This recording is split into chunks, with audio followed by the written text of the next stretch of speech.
dernière chronique cinéma de Benjamin? Tout à fait. Auditrices et auditeurs, Fabrice Caro, Clément Marie, la chronique cinéma de Benjamin Gomez, numéro 475, vous dit bonjour. Bonjour. C'était sérieux un petit peu cette fois-ci. Et hier soir avec la chronique, j'ai regardé la télé. Enfin, non, je suis allé au cinéma, mais j'ai vu un téléfilm. Enfin, un film équivalent à une fiction un peu poussive, même pour un prime time quelconque. À en regretter ma soirée Joséphine Ange Gardien.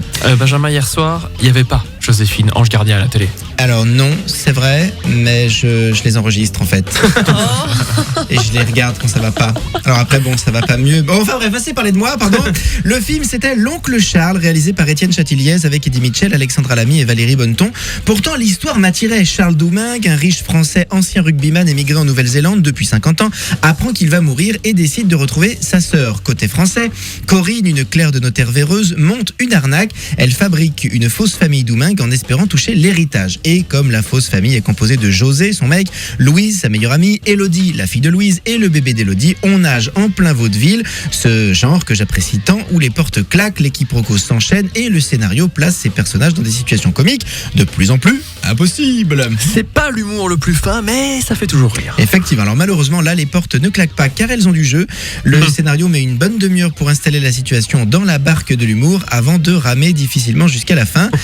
Alors d'accord, il y a des bons mots, quelques répliques vraiment drôles, mais Eddie Mitchell joue l'oncle Charles en se forçant à cabotiner et c'est parce que je l'aime beaucoup que je me permets de dire que c'est pas son plus grand rôle. Alors maintenant, une fois qu'on a dit ça, soyons honnêtes, si le film ne fera sans doute pas rire la jeunesse du pays, je suis sûr que le succès sera assuré chez un public plus âgé, vos parents, vos grands-parents, qui aiment les histoires où on a le temps de tout comprendre. Voilà. Donc emmenez papy et mamie au ciné samedi soir, ils apprécieront et avec un peu de chance, ils reverront à la hausse votre part de l'héritage. Je sais, c'est amoral, mais c'est complètement dans la psychologie amusante des films de Châtilliez qui, de La vie est un long fleuve tranquille à Tati Daniel, nous a tellement amusé. L'oncle Charles, bonne journée et bon film. Retrouvez tous les podcasts sur wifm.fr.